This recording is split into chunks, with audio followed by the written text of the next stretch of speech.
Atrás da porta entreaberta da sala 3A, Paulo Costa, um veterano de guerra, observava com o seu leal cão Rex uma cena que estilhaçava o coração de um pai.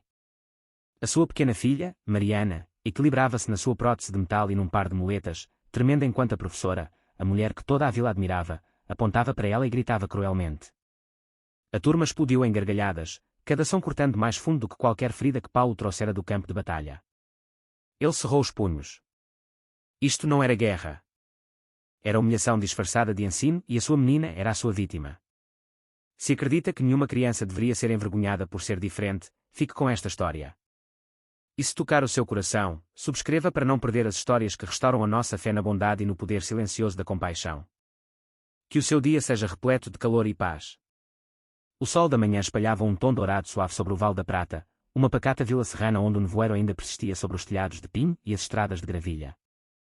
Tinham passado 6 meses desde que Paulo Costa deixara o campo de batalha para trás, mas o silêncio da guerra seguia-o como uma sombra. Tinha 42 anos, alto e de ombros largos, com linhas de fadiga gravadas profundamente no rosto. Naquela manhã, vestiu-se como sempre fazia. Um casaco de campo verde azeitona, calças de ganga azul escuras, botas de cor castanhas polidas por hábito e um boné de beisebol preto com a palavra veterano a branco. O mundo já não o chamava de soldado, mas ele ainda se movia como um. A sua esposa partira, levada por um acidente de carro anos antes. A sua filha Mariana sobreviveu à mesma tragédia, mas perdeu uma parte de si, uma perna, e ainda assim encontrou forças para continuar a andar em frente. Agora, com Rex, o seu leal pastor alemão ao seu lado, pai e filha tinham vindo para o Vale da Prata, esperando que esta vila pudesse oferecer paz. A escola primária de Vale da Prata erguia-se na encosta de uma colina, rodeada por plátanos que já se tingiam de vermelho e dourado. Paulo estacionou o velho UMM cinzento do lado de fora do portão principal. Mariana ajustou a alça da mochila escolar e olhou para o edifício com uma apreensão silenciosa. Tinha 8 anos, pequena para a sua idade, com cabelo loiro claro a cair-lhe pelos ombros e olhos cinzento azulados que pareciam sempre procurar segurança antes de confiar. O seu uniforme escolar era simples, uma blusa creme com uma saia azul marinho e um casaco de malha a condizer, as suas muletas firmemente presas debaixo dos braços e o leve brilho do metal da sua perna protética a captar a luz da manhã. Rex caminhava perto dela, o seu pelo sabo brilhando em tons de bronze e castanho sob o sol, o seu movimento firme e disciplinado. Na secretaria da escola, a recepcionista sorriu educadamente, entregando a Paulo um formulário. Turma 3A, disse ela. A sala da professora Joana Silva. É uma das nossas melhores, adorada por todos na vila. Paulo agradeceu, embora algo na palavra adorada o deixasse desconfortável. Colocou uma mão tranquilizadora no ombro de Mariana. Vais ficar bem, disse ele suavemente, forçando confiança no seu tom. A menina acenou, de olhos baixos. Juntos, seguiram um som de risos e sapatos a chiar pelo corredor. No final do corredor ficava a sala 3A. A professora Joana Silva já lá estava, a arrumar papéis na sua secretária com uma precisão cuidada. Tinha cerca de 30 e poucos anos, estatura média, vestindo uma blusa cinza clara enfiada numa saia comprida de carvão com um lenço de seda lavanda elegantemente atado ao pescoço. O seu cabelo castanho claro encaracolava ligeiramente nas pontas, emoldurando um rosto composto que parecia gentil à distância, mas revelava uma agudeza de perto. Quando levantou o olhar, o seu sorriso era perfeito, controlado. Ah, devem ser os Costa, disse ela com uma voz treinada para encantar. Bem-vindos à turma 3A. Paulo agachou-se ao lado da carteira de Mariana, verificando se ela conseguia alcançar os seus livros. Volto depois das aulas, miúda, disse ele. Mariana acenou, segurando o lápis com força, como se fosse uma âncora. Paulo virou-se para sair, fazendo um aceno educado à professora Joana. Ao sair, Rex hesitou, os seus olhos âmbar fixos na mulher à frente da sala. A sua cauda enrijeceu. Um rosnado fraco ribombou no seu peito. Paulo franziu o sobrolho e sussurrou, calma, rapaz. Mas mesmo enquanto caminhavam pelo corredor, Rex olhou para trás, inquieto. A aula começou. No início, foi rotina. Crianças a escrever os seus nomes, a sussurrar sobre o recreio. Mariana tentou manter a cabeça baixa e a sua muleta silenciosa contra o chão de mosaico. Depois veio o momento que mudou tudo. Mariana, disse a professora Joana docemente, por que não te levantas e lês a próxima frase? A sala ficou em silêncio. A menina levantou-se, equilibrando-se cuidadosamente na sua perna protética. Antes que pudesse começar, a professora acrescentou, cuidado, querida. Nem toda a gente sabe manter-se tão firme como tu. As palavras deslizaram como mel a esconder veneno. O riso irrompeu. Algumas crianças riram abertamente. Outras taparam a boca. Mariana gelou, o rosto a arder. O riso aumentou, e quando pelas paredes até parecer que a sala inteira se ria dela. Mas nem todos se riram.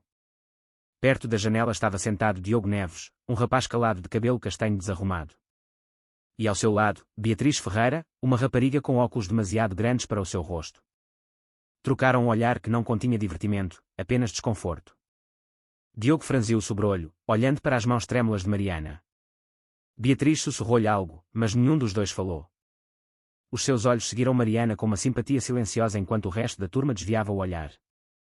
Ainda não o sabiam, mas aquele pequeno ato de empatia tornar-se-ia mais tarde o primeiro elo numa corrente de coragem. Lá fora, no corredor, Rex enrijeceu novamente, as orelhas eretas. O som chegou-lhe, fraco mas agudo, do tipo que significava aflição. Rosnou baixo, andando de um lado para o outro perto da porta. Paulo, a caminho de volta da secretaria, parou. O que foi? Sussurrou ele. A linguagem corporal do cão era inconfundível. Tensão, inquietação, proteção. Paulo aproximou-se silenciosamente da porta da sala 3A, os seus instintos a ativarem-se como um interruptor. Através da estreita janela de vidro, viu a professora Joana inclinada perto da carteira de Mariana. A boca da professora movia-se, a sua voz demasiado baixa para ele ouvir, mas o seu dedo apontava de forma acentuada, quase acusadora, enquanto Mariana estava sentada, imóvel, de olhos arregalados e ombros a tremer. As outras crianças observavam em silêncio, com medo de intervir. O maxilar de Paulo contraiu-se. Não havia tiros aqui, nem fumo, mas algo no ar parecia o mesmo. Perigo sob uma forma diferente. O rosnado de Rex aprofundou-se, vibrando como um aviso pelo corredor silencioso. A campainha finalmente tocou. As crianças passaram a correr por Paulo, a rir, a enfiar livros nas mochilas. Mariana saiu por último, os seus olhos vermelhos mas secos, os lábios cerrados em silêncio. Paulo ajoelhou-se, encontrando o seu olhar. Está tudo bem? Perguntou ele suavemente. Ela acenou demasiado depressa, a sua voz mal passava de um sussurro. Estou bem. Ele não acreditou nela, mas deixou passar por agora. Rex caminhava entre eles, a sua cabeça virando-se para a sala de aula como que para se certificar de que tinha acabado. A viagem para casa foi silenciosa. O chocalhava pela estrada de terra, a luz do sol a piscar por entre as árvores. Mariana olhava pela janela, vendo as casas passar sem as ver. Paulo manteve os olhos na estrada, a sua mão a apertar o volante cada vez que ela se encolhia com um solavanco na estrada. Rex estava sentado atrás, o seu olhar fixo na menina, protetor e solene. Naquela noite, a casa estava silenciosa. Mariana fora para a cama cedo, enroscada ao lado do corpo quente de Rex. Paulo estava sentado sozinho à mesa da cozinha, o zumbido fraco do frigorífico sendo o único som. Abriu um velho caderno de notas, o mesmo que o acompanhara em todas as missões, e começou a escrever. Algo não está bem naquela escola, anotou. Depois, após uma longa pausa, acrescentou, vou protegê-la. Não importa que forma esta guerra tenha, a tinta espalhou-se ligeiramente no papel gasto, a sua caligrafia firme mas pesada de raiva e amor. Fechou o caderno e recostou-se na cadeira. A luz por baixo da porta de Mariana ainda brilhava fracamente. Rex mexeu-se, as suas patas a baterem suavemente enquanto guardava o seu quarto. Lá fora, o Val da Prata dormia em paz, sem saber que uma tempestade silenciosa já começara na sala 3A. Uma batalha não de armas ou bandeiras, mas de crueldade e silêncio. E algures nesse silêncio, a promessa de um pai começava a tomar forma. Passara uma semana desde aquela primeira manhã inquieta na escola primária de Val da Prata. No entanto, o peso dela ainda pairava no ar. Paulo Costa tentara convencer-se de que as coisas se acalmariam, que talvez tivesse interpretado mal o que vira através da porta da sala 3A. As crianças lembram-se do que lhes é ensinado, e a crueldade, uma vez plantada, cresce rapidamente. O outono aprofundava-se. As manhãs estavam mais frias agora, e cada dia começava da mesma maneira. Mariana a caminhar rigidamente pelo corredor com as suas muletas, o sorriso encorajador do seu pai a desvanecer-se atrás dela, e Rex a observar da janela do os seus olhos âmbar e penetrantes nunca deixando os portões da escola. Dentro da sala de aula, os sussurros tornaram-se um zumbido constante. Cada vez que Mariana deixava cair um lápis, este rolava para uma distância suficiente para que ela não o conseguisse alcançar sem se dobrar desajeitadamente. Ninguém ajudava. Alguns viravam-se, outros sorriam com desdém. Quando ela tentava fazer uma pergunta, o rapaz atrás dela imitava a sua voz num falsete cruel, e o riso seguia-se. Uma manhã, Ela desdobrou o seu caderno e encontrou um pedaço de papel enfiado entre as páginas. Nele, rabiscadas com caligrafia infantil, estavam duas palavras que lhe queimaram o peito. Aberração de uma perna só.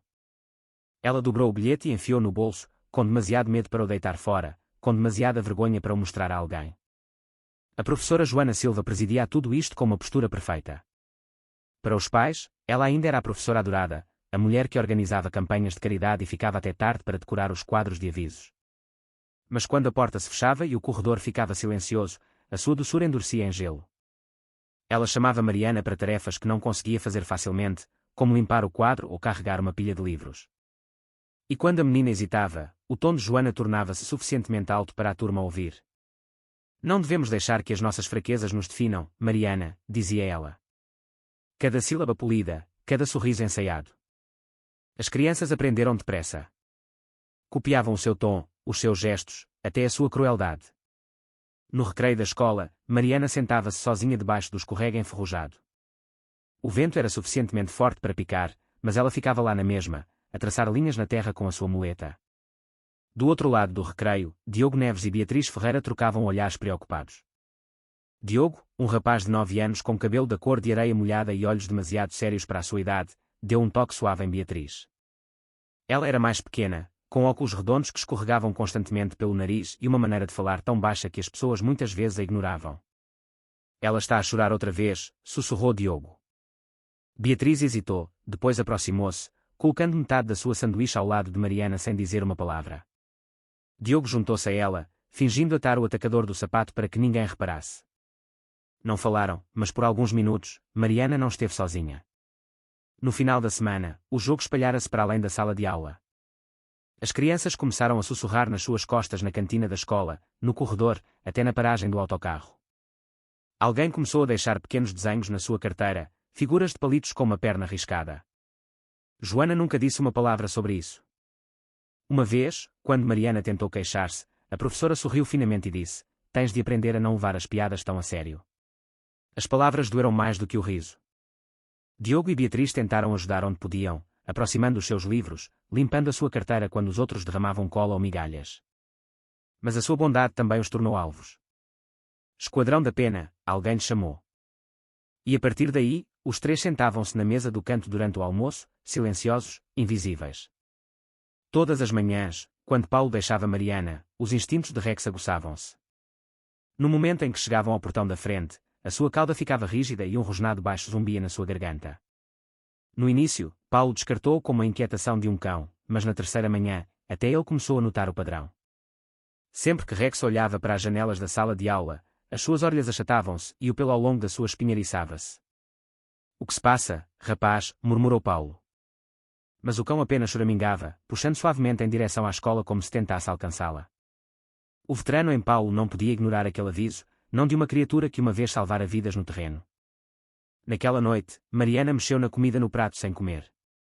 Quando Paulo perguntou sobre a escola, ela sorriu daquela maneira pequena e forçada que lhe partia o coração. "Está tudo bem", disse ela, a sua voz vazia. Mais tarde, ao aconchegá-la na cama, ele notou uma leve nódoa negra perto do seu pulso, com a forma de dedos. Ela puxou a manga para baixo antes que ele pudesse perguntar. "Eu caí", sussurrou ela. Rex levantou a cabeça do chão, o seu olhar firme e sem pestanejar. Quando Paulo apagou a luz, deu por si de pé no corredor muito tempo depois, a ouvir a respiração inquieta da sua filha. 2 vezes naquela noite, ela acordou a chorar, mas quando ele correu para o quarto, ela apenas disse que tinha sonhado com risos. No fim de semana, a inquietação de Paulo endurecera em suspeita. Começou a chegar mais cedo para a ir buscar, esperando junto à vedação de onde podia ver as janelas da sala de aula. De longe, a professora Joana era em tudo a professora modelo, sorridente, paciente, a acenar para os pais. Mas através do vidro, quando pensava que ninguém estava a ver, a sua expressão mudava. Os seus movimentos eram bruscos, autoritários, o seu sorriso desaparecera. Paulo viu-a inclinar-se perto de Mariana. As suas palavras eram rápidas, o seu tom cortante. O corpo de Mariana tensionava-se de cada vez. A visão fez o pulso de Paulo apertar na sua garganta. Ele não era um homem propenso à imaginação, e os constantes rosnados baixos de Rex apenas aprofundavam a certeza que se formava nas suas entranhas. Naquela noite, Paulo parou na secretaria para falar diretamente com ela. Joana cumprimentou com a mesma cordialidade graciosa, vestindo um casaco de malha creme e um alfinete de prata em forma de pomba. Senhor Costa, disse ela, o seu tom quase musical. A Mariana está a adaptar-se lindamente. É uma criança brilhante, talvez um pouco sensível, mas ela vai aprender. Paulo hesitou, estudando o seu rosto. Ela tem andado mais calada ultimamente, disse ele. E notei algumas nódoas negras. Joana riu-se levemente, um som oco.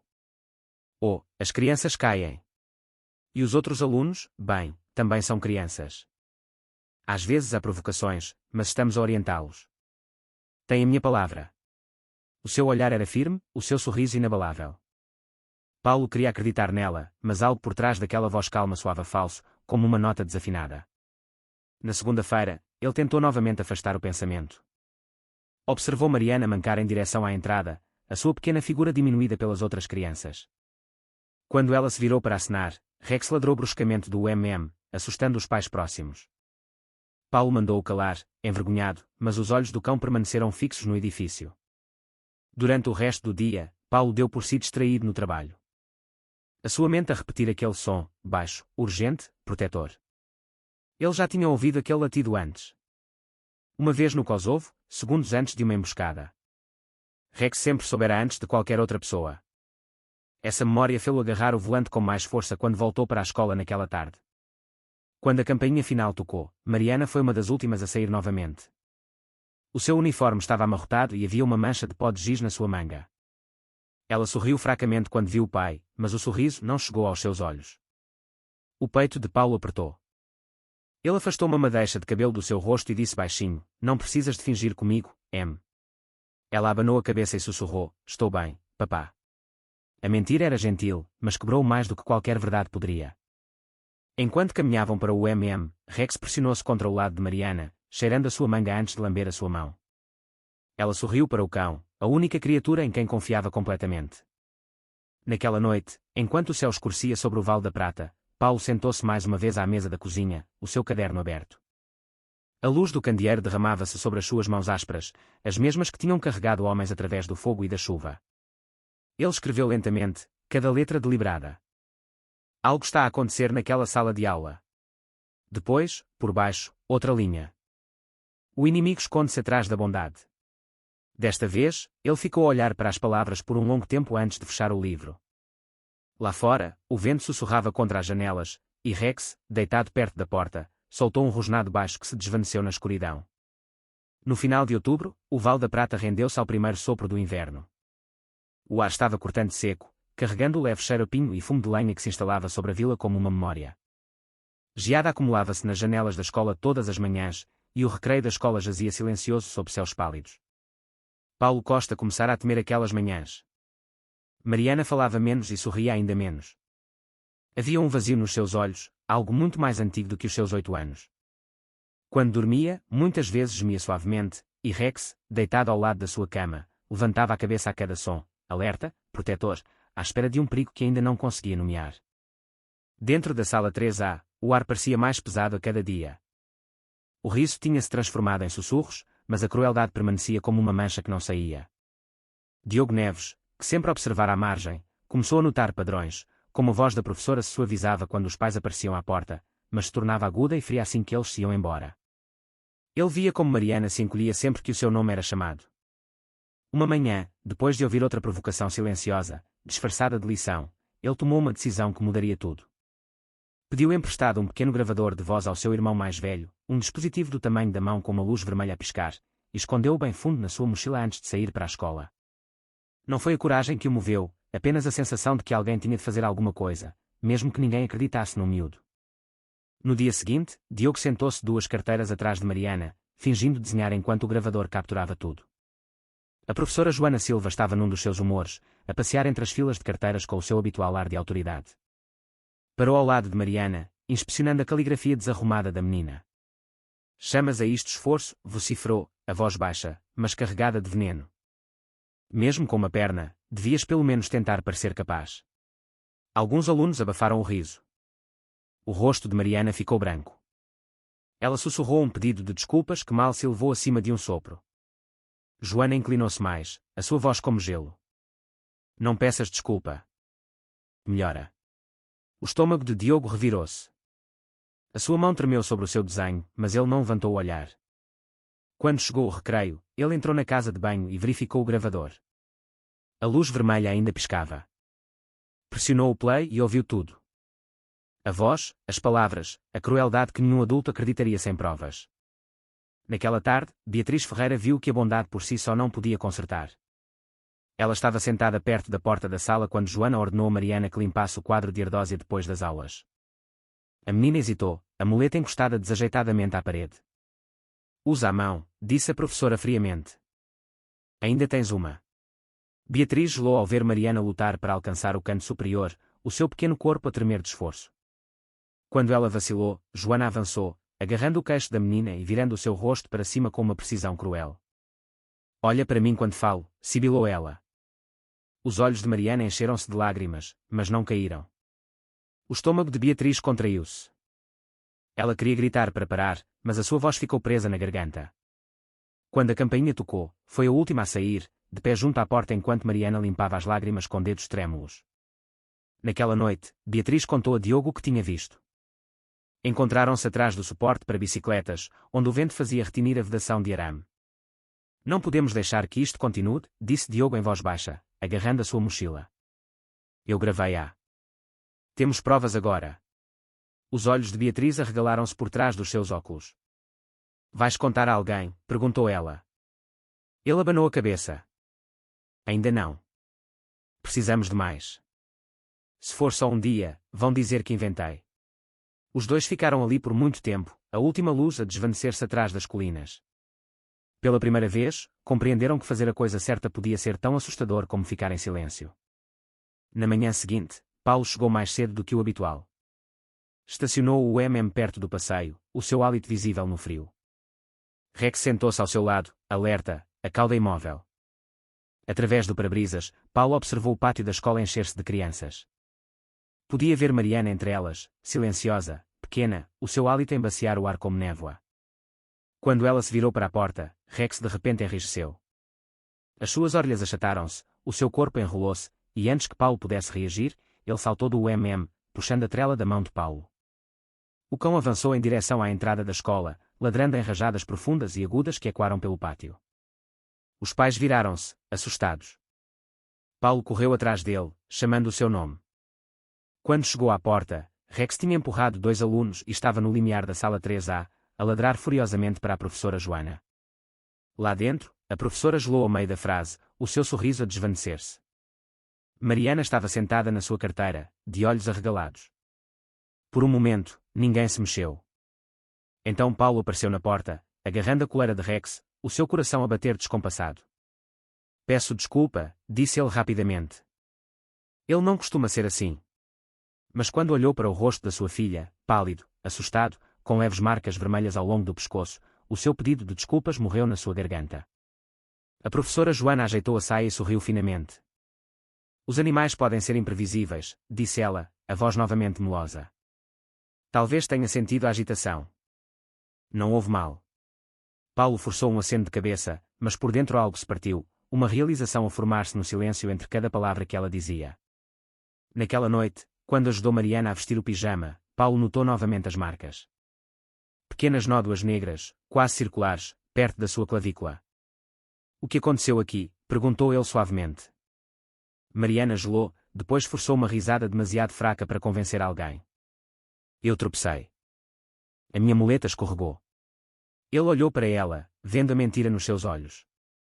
Mariana, sussurrou ele. Podes contar-me. Ela abanou a cabeça, as lágrimas a brotarem. Não é nada, papá. Por favor. Paulo queria pressionar, exigir a verdade, mas ela já estava a tremer.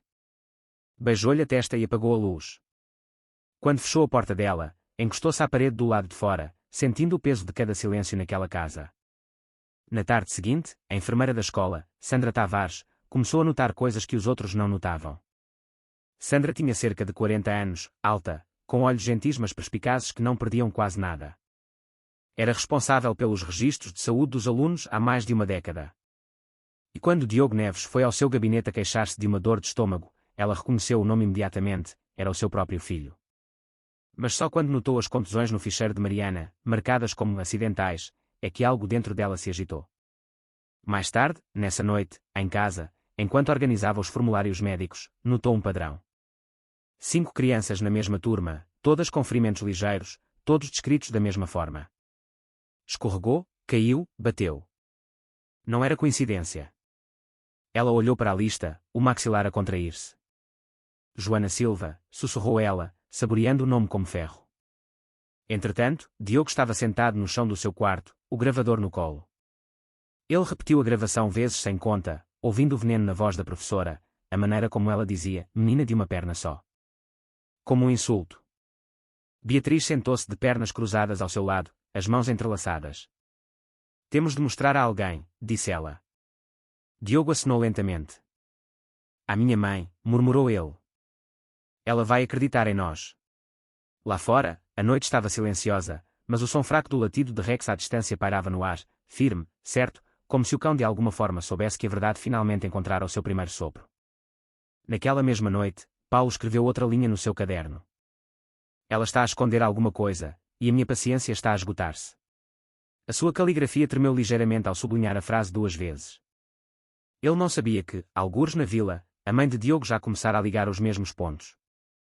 Na manhã seguinte, a geada nas janelas derreteu em raios de sol claros. Mas dentro da escola primária de Val da Prata, as sombras ainda permaneciam, silenciosas, à espera, cheias de provas que ninguém poderia ignorar por muito mais tempo. A primeira neve da estação caiu sobre o Val da Prata como um sussurro, suave e fria, pintando os telhados com finas camadas de branco. Dentro da pequena casa de aldeia de Paulo Costa, nos arredores, o ar estava denso de silêncio e do cheiro a café frio. Um único candeeiro ardia na mesa de madeira, a sua luz a refletir-se no caderno aberto à sua frente, páginas cheias de notas, esboços e fragmentos de suspeita. Do outro lado da sala estava sentada Sandra Tavares, a enfermeira da escola, o seu casaco ainda polvilhado de neve. Ela trouxera a verdade consigo, ficheiros, papéis e um rosto que já não carregava dúvidas. Ao seu lado, Diogo Neves e Beatriz Ferreira encolhiam-se, as suas mãos a mexerem-se nervosamente nos seus colos. O gravador de Diogo estava sobre a mesa como uma pequena arma à espera de ser desembainhada. Paulo inclinou-se para a frente, a luz do fogo a apanhar a corrente de prata à volta do seu pescoço. Tens a certeza disto? Perguntou ele em voz baixa. Sandra acenou, a sua expressão firme. 5 crianças, disse ela, todas na mesma turma, todas com ferimentos que não correspondem às suas explicações.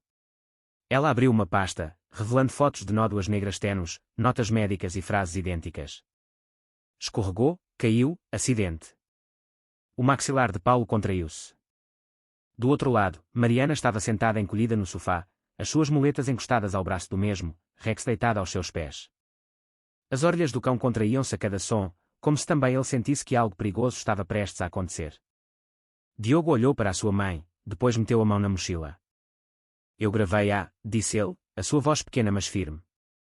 Colocou o gravador na mesa, pressionando o play. A sala encheu-se de estática, depois com a voz inconfundível de Joana Silva, aguda, fria e a pingar desdém. Achas que o mundo vai ter pena de ti para sempre, Mariana? Ninguém tem pena de uma menina aleijada para sempre. Vais ter de aprender isso. As palavras pairaram no ar como uma lâmina. As mãos de Paulo cerraram-se em punhos. O rosto de Sandra empalideceu. Beatriz tapou a boca, lágrimas a escorrerem silenciosamente pelas suas bochechas. Até Rex soltou um rosnado baixo que rolou pela sala como um trovão. Quando a gravação terminou, o silêncio era insuportável. Paulo levantou-se, a passear perto da janela, o seu hálito a embaciar o vidro. Não podemos ficar sentados nisto, disse ele finalmente. Se a deixarmos continuar a ensinar, ela vai partir mais do que ossos. Sandra acenou. Vamos ao conselho diretivo da escola, disse ela. Mas temos de estar preparados. A Joana tem amigos, pessoas que pensam que ela é intocável. Paulo virou-se, os seus olhos ferozes. Então nós tornamo-a tocável. Ele pousou uma mão no ombro de Diogo. Fizeste a coisa certa, filho. É preciso ter coragem para nos levantarmos quando mais ninguém o faz. O rapaz olhou para baixo, as bochechas a corar, mas um leve sorriso apareceu no seu rosto. 2 dias depois, uma pequena reunião foi organizada no salão do centro comunitário da vila. Os membros do conselho sentaram-se atrás de uma longa mesa. 5 adultos em fatos formais, rostos esculpidos em neutralidade. Joana Silva estava de pé em frente a eles, impecável como sempre. O seu cabelo perfeitamente penteado, o seu lenço de lavanda cuidadosamente dobrado à volta do pescoço. Estas são acusações graves, disse o presidente, um homem chamado Dr. Manuel Pereira, ajustando os seus óculos. Negas, professora Joana. O sorriso de Joana não vacilou. Claro, disse ela suavemente. É um mal-entendido. Os meus métodos são rigorosos, mas eficazes. Algumas crianças precisam de disciplina, não de indulgência. Nunca tive a intenção de magoar. A sua voz carregava a mesma segurança calma que enganara toda a gente durante anos. Sandra levantou-se primeiro, colocando uma pilha de pastas sobre a mesa. Estes são relatórios médicos, disse ela com firmeza. 5 alunos, todos da turma 3A. Todos reportaram ferimentos num prazo de 3 meses. A coincidência não se estica tanto. Os membros do conselho trocaram olhares inquietos. A expressão de Joana não vacilou, mas as suas mãos apertaram-se ligeiramente na borda da mesa. Então Diogo avançou, pequeno no seu casaco demasiado grande, agarrando o gravador como uma verdade que mal conseguia segurar. Por favor, ouçam, disse ele suavemente, e pressionou o play. A sala encheu-se novamente com a voz de Joana, clara, cruel, impossível de interpretar mal. Ninguém tem pena de uma menina aleijada para sempre. As palavras ecoaram pelas paredes, despindo cada camada da sua pretensão. O sorriso de Joana quebrou-se pela primeira vez. Isso pode ter sido editado, disse ela bruscamente, tirado do contexto. As crianças mentem. Mas a sua voz perdera a compostura, substituída por um tremor de pânico. Sandra avançou novamente. Se elas mentem, por que é que as suas nódoas negras correspondem? Por que é que todos os ficheiros dizem a mesma coisa? A voz de Paulo cortou a dela, calma, mas pesada. A minha filha chegou a casa com nódoas negras no pescoço, disse ele. Ela disse-me que caiu. Mas as crianças mentem quando têm medo. A sala voltou a ficar em silêncio. Até o presidente parecia abalado agora. Então Paulo tirou um pequeno caderno do bolso do casaco, folheando para uma página vincada pelo uso. Eu escrevi isto na noite em que ela deixou de sorrir, disse ele em voz baixa. Ele começou a ler, a sua voz grossa mas firme. Papá, na escola, tenho de ficar em silêncio se quiser estar segura. Os seus olhos levantaram-se para encontrar os deles. É isso que o silêncio custa. Joana deu um passo atrás, o seu rosto pálido. Por um momento, ela parecia menos uma professora e mais alguém exposto ao seu próprio reflexo pela primeira vez. Quando a votação chegou, foi unânime. Joana Silva foi suspensa indefinidamente, aguardando uma investigação mais aprofundada. Ela não falou enquanto recolhia as suas coisas, mas a fúria nos seus olhos era inconfundível, uma amargura nascida da perda de controlo. Ao passar por Paulo a caminho da saída, ele encontrou o seu olhar sem vacilar. Já não a assustas, disse ele suavemente. E é isso que te assusta a ti. Ela não disse nada, apenas se virou e saiu para a neve. Depois, os membros do conselho dispersaram em silêncio inquieto. O pequeno grupo permaneceu, Paulo, Sandra, Diogo e Beatriz, juntos sob as luzes tremuluzentes. Pela primeira vez em meses, o ar não parecia pesado. Sandra exalou lentamente, lágrimas a brilhar nos cantos dos seus olhos. Acabou? Sussurrou ela. Paulo olhou para a janela onde os flocos de neve caíam contra o vidro escuro. Não, disse ele. É apenas o começo da cura. Ele olhou para Mariana, que esperava silenciosamente junto à porta.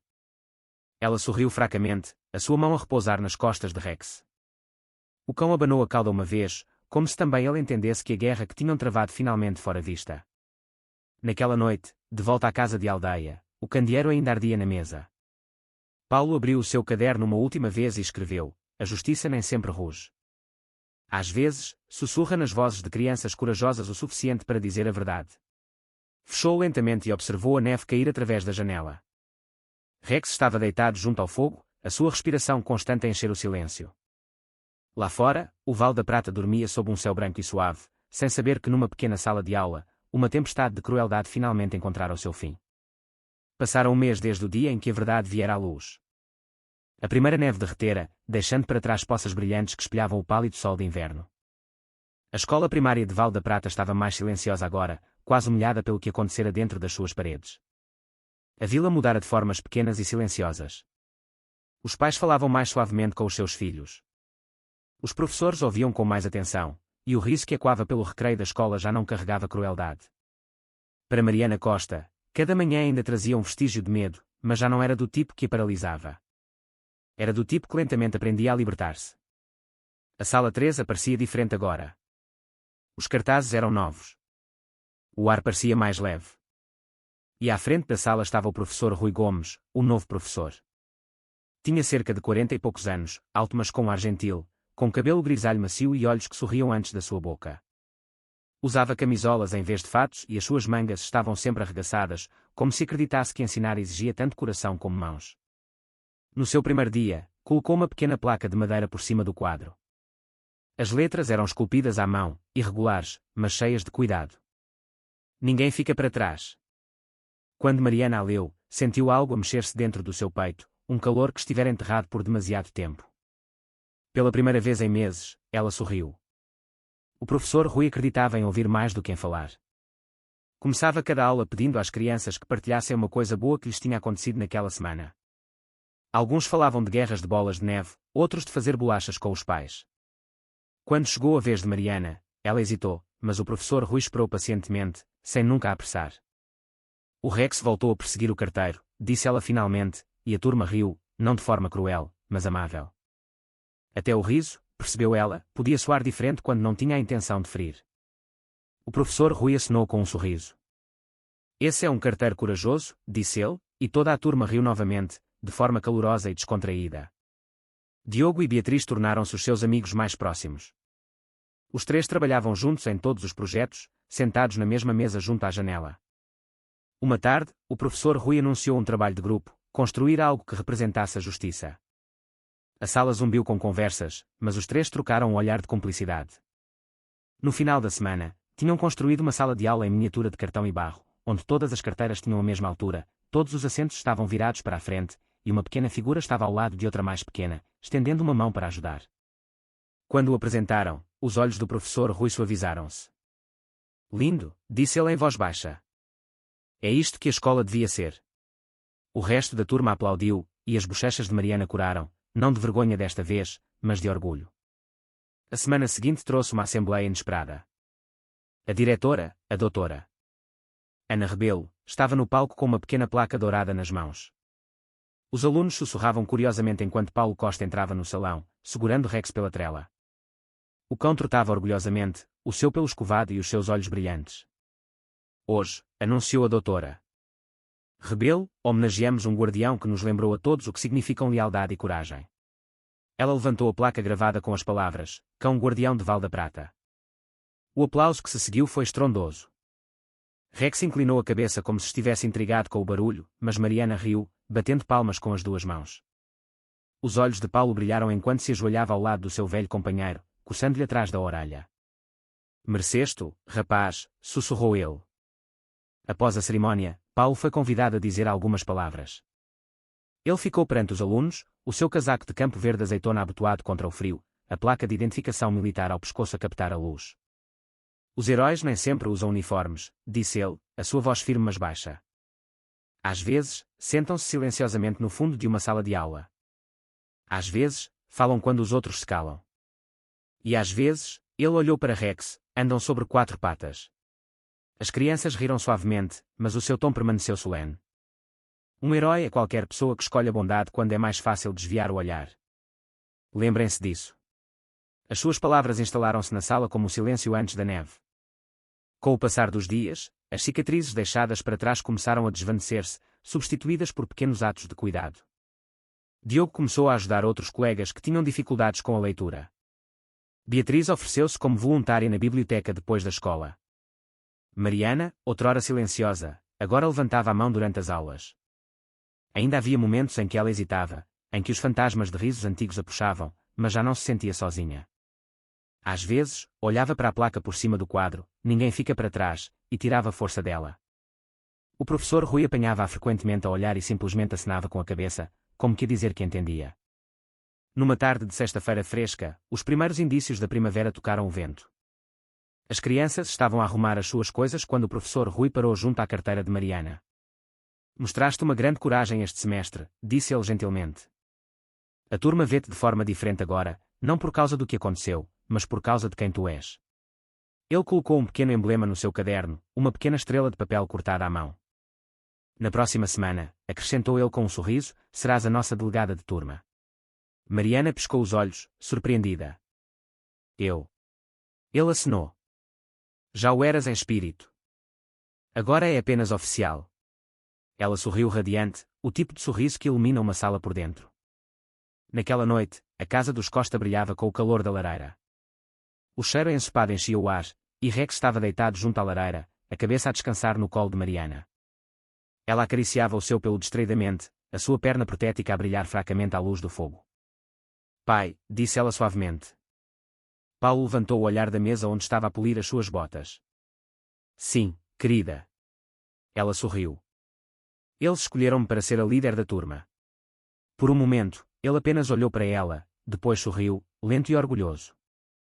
Eu sabia que eles veriam o que eu sempre vi. Ele estendeu a mão, afastando uma madeixa de cabelo do seu rosto. Mereceste-o. Lá fora, a neve começou novamente, suave e silenciosa.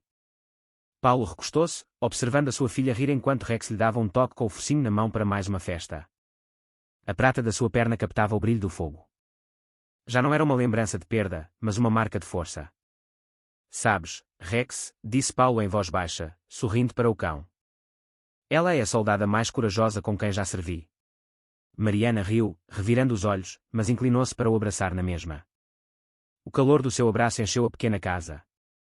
Pela primeira vez em muito tempo, a paz não parecia algo que eles procuravam. Parecia o lar. E enquanto a noite se instalava sobre o Vale da Prata, uma luz suave derramava-se da janela da casa, brilhando contra a neve. Era o tipo de luz nascida não do fogo, mas da graça silenciosa de pessoas que sofreram, lutaram e escolheram a bondade. De qualquer forma, nessa luz, cada ferida sarou um pouco, cada silêncio quebrou-se, e uma família, unida pelo amor, coragem e um cão que nunca deixou de acreditar, finalmente encontrou o seu caminho de volta à esperança. Num mundo onde a crueldade se pode esconder atrás de sorrisos e o silêncio pode ferir mais fundo do que as palavras, a bondade torna-se a forma mais silenciosa de coragem. Esta história lembra-nos que a compaixão nem sempre ruge. Muitas vezes, sussurra através das ações de pessoas comuns que escolhem fazer o que é certo, mesmo quando ninguém está a ver. Os verdadeiros heróis não são aqueles que procuram reconhecimento, mas aqueles que curam os outros através da paciência, empatia e sacrifício. Se esta história tocou o seu coração, partilhe-a com alguém que possa precisar de esperança hoje. Deixe um comentário abaixo e diga-nos o que esta história o fez sentir. Subscreva o nosso canal para não perder a próxima história sobre coragem, amor e segundas oportunidades. Que Deus o abençoe, proteja o seu lar e encha o seu coração de paz.